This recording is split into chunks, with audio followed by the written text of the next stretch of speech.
할렐루야. 오늘 성령 수련회가 있어요. 지금 참 많이 은혜 받고 계실 텐데, 그래서 우리 찬양팀에서도 뭐 몇 명이 거의 갔어요. 그래서 오늘 저녁에 안 오면 사람들이 많이 안 오시면 어떡하나. 제가 설교하는 날인데 시험 들잖아요. 다 이렇게 제가 설교하는 날만 뭐가 걸려서 사람들이 안 오시면 제가 그래서 걱정했어요. 제가 오신 분들 지금 기억하고 있는 겁니다. 얼굴들을. 자, 그래요. 오늘 그곳에서도 하나님의 귀한 은혜가 있고 이곳에서도 하나님의 귀한 은혜가 있을 줄 믿습니다. 오늘 제가요, 선택이라는 말씀의 제목으로 함께 은혜를 나누도록 하겠습니다.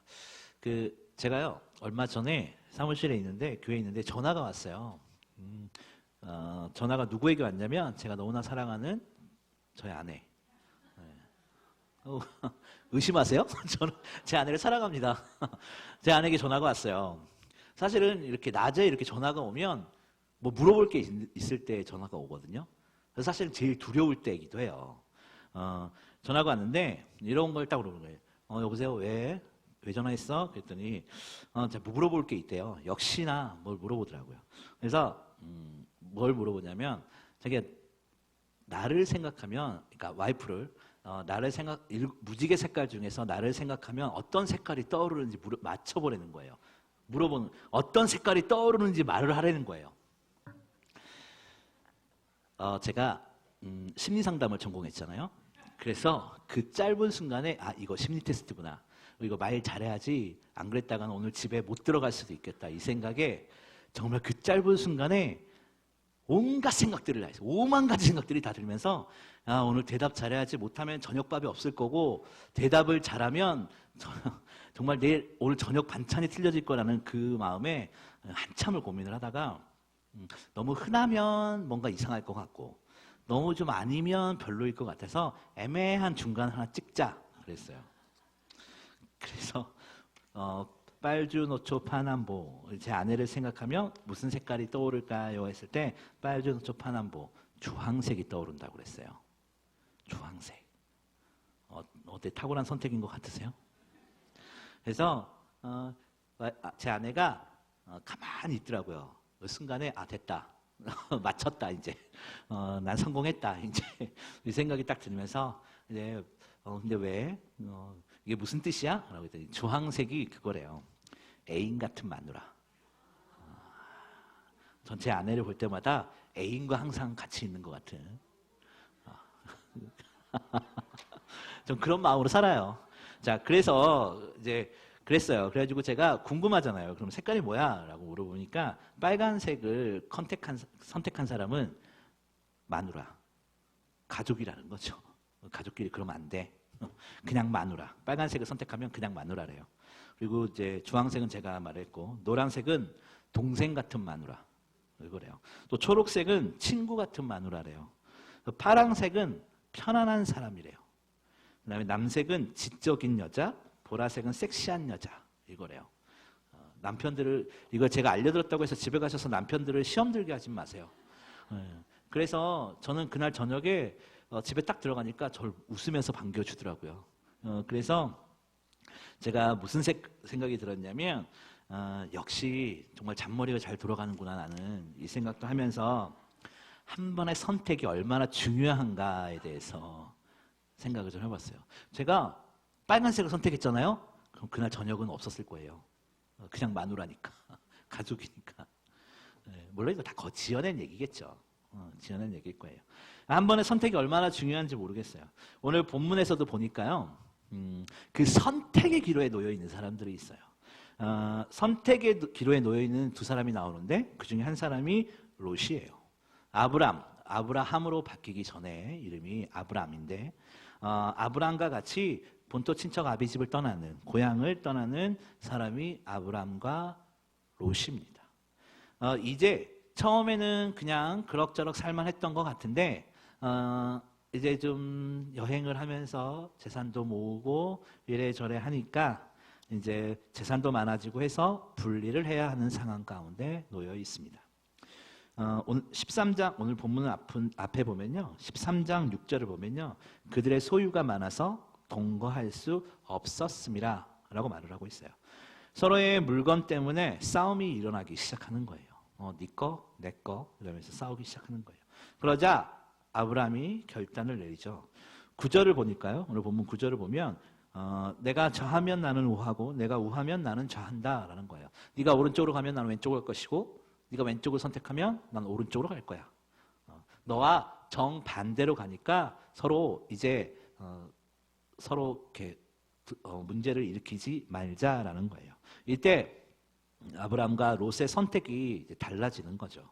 그럼 과연 어떤 기준으로 서로 나누었는지에 대해서 우리가 너무나 잘 아는 본문이긴 하지만 어떤 기준에 의해서 나누었는지 한번 알아보고 그 말씀을 통해서 우리 삶 가운데 또 내 인생 가운데 지금 이 순간 가운데 어떤 선택을 할 수 있을지 또 어떤 결단을 내릴 수 있을지 어떤 기준을 잡아야 할지에 대해서 잠깐 살펴보고 오늘 마치도록 하겠습니다.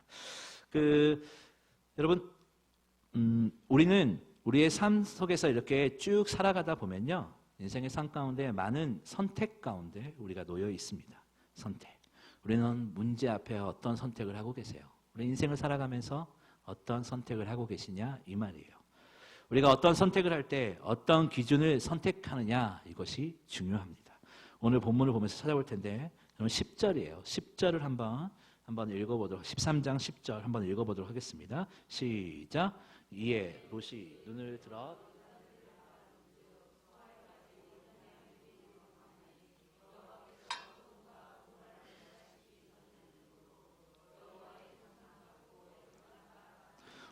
네, 이걸 좀 주목해서 본다면 주목해서 봐야 될 것은 롯이 뭐해요? 눈을 들어 보는 거죠.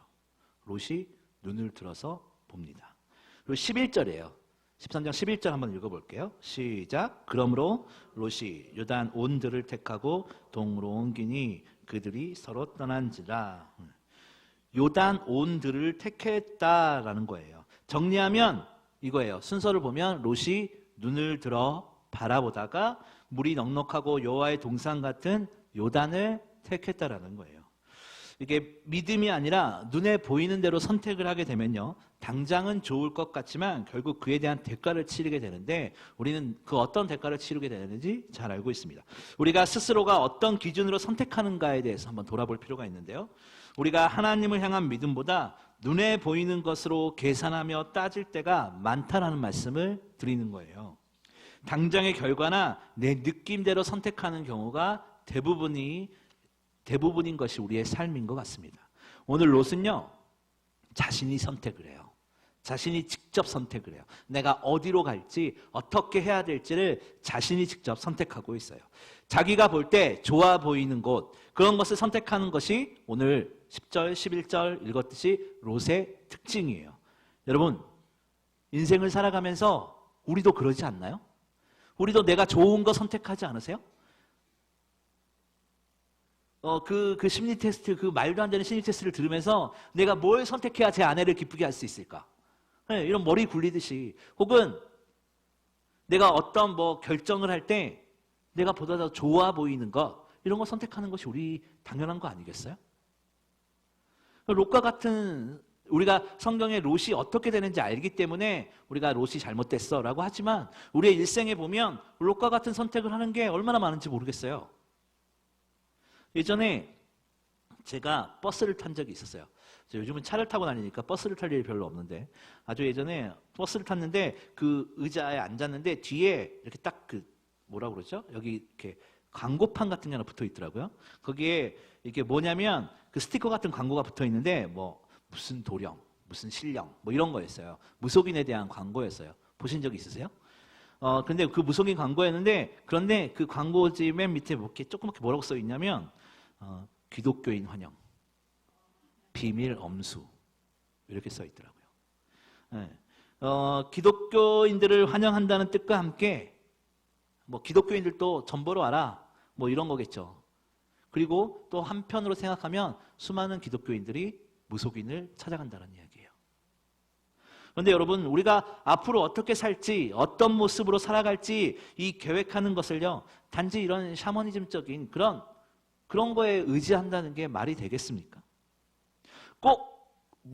그럼 무당을 찾아가는 것만, 그런 것만 찾아가는 것이 샤머니즘이냐? 아니죠. 하나님보다 더 사랑하는 것이 있다면 그것이 우상입니다. 하나님보다 더 앞서는 게 있다면 우상이에요. 그러면 그 우상이 있다면요, 그럼 그것이 잘 되게 해달라고 하나님을 마치 그 금도끼 은도끼에 나오는 산신령처럼 하나님을 이용하려고 들리는 게 우리의 연약한 마음이에요. 여러분, 우리가 기드온에 대해서 잘 알고 있어요. 기드온이 어떤 사람이에요? 미디안을 항아리와 횃불과 나팔로 쓰러뜨렸던 그 전설과 같은 용맹한 사람 아니겠습니까? 그런데 기드온이 나중에 타락해요. 얼마나 타락하냐면요, 성경에 보니까 아들만 70명을 낳아요. 네, 엄청나게. 우리 권사회에서 제가 사사기를 이렇게 한 장씩 강의하는데 아들만은 70명이라고 하니까 정말 다들 놀라시더라고요. 그럼 하여튼 수십 명의 자녀들을 낳았다는 거예요. 수십 명의 자녀들을 낳았는데 그 자녀 중에 아들 중에 한 명이 다른 형제의 기드온이 죽고 나자 형제의 난을 일으켜요. 다 죽여버려요.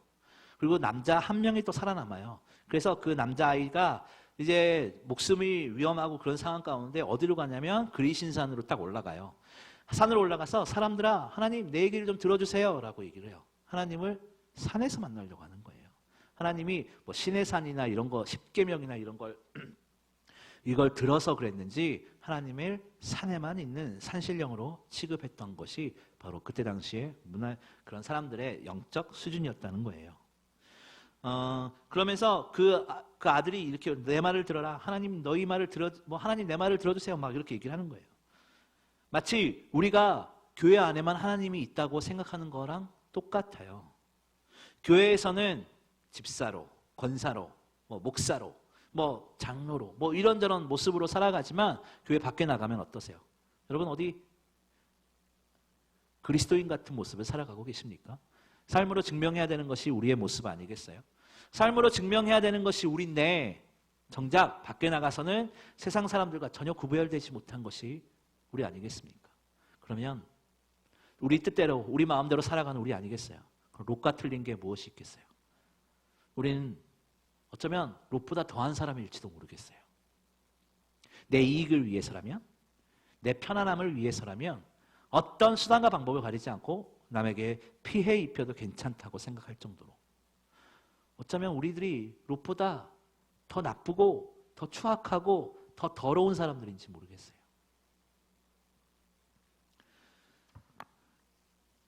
구약의 맨 마지막 책에 보면요, 구약의 맨 마지막 책이 뭐겠어요? 말라기잖아요. 말라기를 보면 정말 하나님과의 사람과의 정말 재밌는 대화가 나와요. 어떤 거냐면 하나님이 이스라엘 백성들에게 말해요. 너희들은 내 물질을 도둑질했어. 그러면 보통 사람들은 이스라엘 백성들이 하나님 죄송해요 라고 해야 되는데, 아니요 하나님 전 헌금했는데요. 그래요. 하나님이 너희는 나를 예배하지 않았어. 근데 이스라엘 사람들은 뭐라고 그러냐면, 아니요 하나님 전 예배했는데요. 너희는 말씀 보지 않았어. 아니요 하나님 저희 말씀 봤어요. 이런 동문서답 같은 이야기가 돌아가는 게 말라기예요.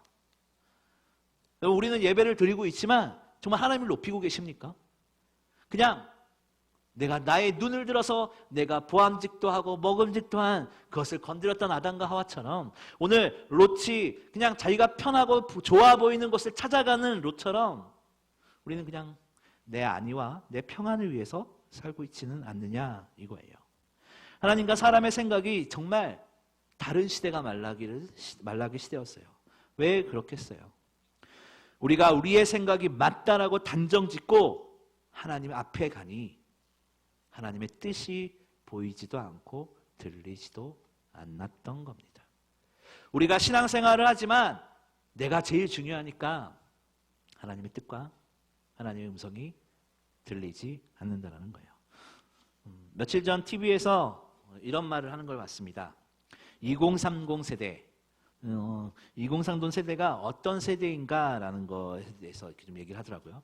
2030 세대가 역대 모든 세대 중에서 가장 많이 배워서 학력도 높은 세대지만 역대 가장 가난한 세대라고 그러더라고요.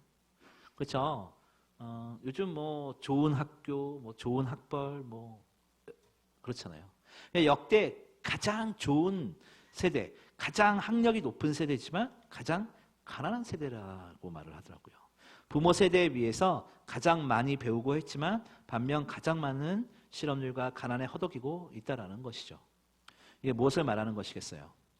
그러면서도 가장 많은 그러면서 그 뒤에 붙였던 말이 그러면서 가장 많은 우울증과 실패감에 시달리고 있는 세대가 2030 세대다라고 말을 하더라고요. 그걸 왜 그러겠어요? 제가 가만히 들여다보니까 중심을 보면 그 중심에 보면 뭐가 있느냐? 나. 자기가 들어있어요. 내가 중요하다고 생각하기 때문에 내가 상처받으면 견딜 수가 없는 겁니다. 모든 것을 자신을 위한 선택을 하기 때문이에요. 내가 중요하니까. 내가 상처받으면 안 되니까 먼저 공격하는 것이겠고요. 내가 상처받으면 안 되니까 어떤 사람들에게도 먼저 위로받으려고 하고요. 그러는 거죠. 그게 필요 없다라는 게 아니에요. 페이스라는 책을 쓰신 팀 하스라는 분이 계십니다. 한국 이름으로는 하형록이에요. 제가 얼마 전에 읽었는데 그 페이스라는 책을 보니까 그분은 심장 이식 수술을 2번이나 받으신 분입니다. 그분이 하시는 일은요, 건축 설계를 하신 분이세요. 회사의 대표이기도 하고요, 목회자이기도 하고요, 그런 분이셨어요. 그런데 그분의 특징은 주차타워, 주차 건물을 지으시는 분이었대요. 꽤 잘 나가는 회사래요. 그런데 그분 책을 읽으면서 제가 인상 깊었던 것이 그분 회사의 슬로건이 뭔지 아세요? 거꾸로 가는 회사래요. 그 이유는 경쟁 사회에서 회사가 추구해야 될 것이 무엇이겠어요? 이윤이죠. 이윤인데 그런데 그분이 생사의 고비를 넘나들면서 하나님께 서약한 것은 이웃을 돕기 위해 살겠다라는 것이었대요. 심장 이식 수술을 2번이나 했으니 얼마나 죽음의 고비도 많이 넘었겠어요. 그래서 회사도 이웃을 돕기 위해 회사를 경영한다. 이것이 슬로건이었답니다. 그 말대로 많은 일들을 하면서 영향력을 바라고 있는 회사로 성장시켰다고 그분의 간증을 책으로 봤어요. 그 회사의 사원이 우리는 이웃을 돕기 위해 존재한다라는 것이래요. 돈 벌어서 남주자 이런 거예요. 제가 몇 년 전에 예수원이라는 곳에 갔는데 그런 말이 있더라고요. 이웃의 가난은 우리의 수치다. 이런 말이 있더라고요. 여러분 오늘 넘어져 있는 우리 믿음의 식구들이 있습니까? 그 우리의 수치예요. 우리 교회 공동체 가운데 상처받은 사람이 있습니까? 우리의 수치예요. 우리가 그들을 위해서 기도해 줘야죠. 그들에게 적어도 악수 정도는 할 수 있잖아요. 안녕하세요는 할 수 있잖아요. 넘어져 있는 사람들을 내가 아니니까 괜찮아 이런 게 아니라 그것이 우리의 수치가 되어야 합니다. 특별히 오늘 우리 새가족부 이렇게 함께 예배하고 주간으로 드리는데 우리 새가족부가 얼마나 귀해요. 교회에 적응하지 못하고 또 새로 와서 힘든 그런 사람들에게 손을 내밀어 주는 사람들이잖아요. 주님을 만나게 해주는 중요한 키가 되는 사람들이에요. 그 중요한 사명을 감당하고 있는 여러분들에게 귀한 은혜의 축복이 있기를 소망합니다. 여러분 내 자신의 보기에 좋아 보이는 것은요 당장 좋을 수는 있지만 고난이 따르는 것이고 고독이 따르는 것입니다. 오늘 본문에 롯과 같이 하나님의 뜻을 구하지 않고 자신이 좋을 대로 선택하는 것은 결국 인간의 방법으로 하기 때문에 실패할 수밖에 없음을 우리는 기억해야 돼요. 그럼 어떤 선택을 해야겠느냐? 아브라함과 같은 선택을 해야 되는 거죠. 당연히. 이 아브라함을 어떻게 선택을 했는지 좀 본문을 통해서 들여다볼게요.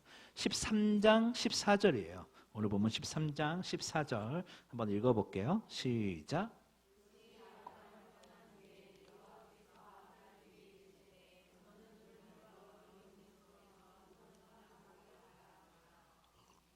아멘. 네, 아브람도 똑같이 뭐예요? 눈을 들어 바라봅니다. 그런데 롯과 비교를 해봐야죠. 10절을 보면요. 롯이 눈을 들어 바라본 즉 이렇게 있어요. 이게 차이가 어떤 거냐면 롯은요. 자기가 눈을 들어 쳐다본 겁니다. 그런데 그리고 자기가 눈을 들어 쳐다봐서 갈 곳을 정해지는 것이에요. 그런데 아브람은요. 여호와께서 눈을 들어 동서남북을 바라보라고 하세요. 어떤 차이인지 아시겠어요? 하나님이 시키신 것이 특징이라는 거예요.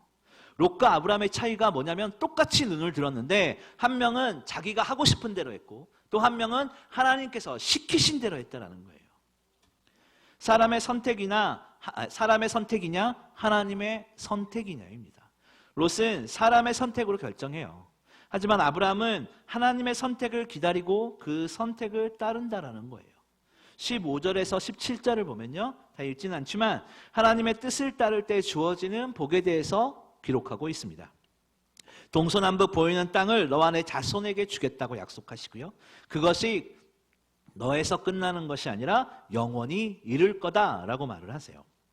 하나님의 약속이죠. 창세기 15장 10절을 보면요, 아브라함이 짐승들을 반으로 쪼개요. 그리고 17절에 보면 타오르는 횃불 그 사이에 타오르는 횃불이 짐승 쪼갠 짐승 사이로 이렇게 지나가요.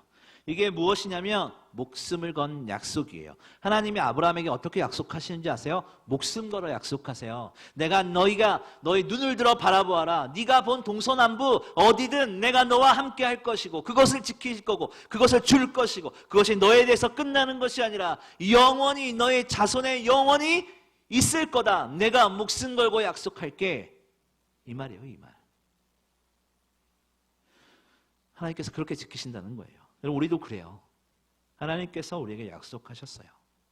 예수 그리스도의 십자가의 보혈로 우리를 구원하셨습니다. 그리고 우리와 함께 하겠다라고 약속하셨어요. 여러분, 이것보다 더 귀한 약속이 어디 있습니까? 우리를 선택하겠다고 말씀하시는 것입니다. 우리가 선택되었다. 넌 선택되었어. 내 눈에 보이는 환경을 따르는 것이 아니라 하나님의 말씀을 따라가는 것이 옳다는 그 교훈을 우리가 마음에 새겨야 합니다.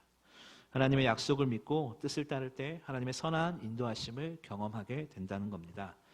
아까 좀 전에 얘기했지만 페이스라는 책에서 팀 하스라는 그 대표이사는 당장은 손해인 것 같고 실패인 것 같지만 소망을 가지고 하나님께서 채우실 것이라는 믿음으로 살아간다면 하나님께서 우리를 지키시고 인도하실 거다라고 우리에게 간증하고 있습니다. 우리가 살아가면서요, 우린 손해보기 싫어하잖아요. 저도 그래요. 그런데 우리가 주의 이름으로 기꺼이 손해를 당하고 기꺼이 포기할 수 있다면 그로 인해 믿지 않는 누군가가 주님께 한 발짝 더 나아갈 수 있다면 그것은 오히려 손해가 아니라 플러스일 겁니다. 왜냐하면요, 하나님께서 채우실 거기 때문에. 우리가 주님의 일을 하면서 주의 이름을 감당하면서 힘들죠. 어렵죠. 고난과 문제가 내 앞에 산적합니다. 그런데 그것을 기쁨으로 감내할 수 있는 우리들이 됐으면 좋겠어요. 왜냐고요? 주님께서 채우실 거기 때문에. 우리의 인생의 갈등을 만날 때 우리의 이익을 따지기보다 충동적으로 반응하기보다 믿음으로 대처해야 합니다.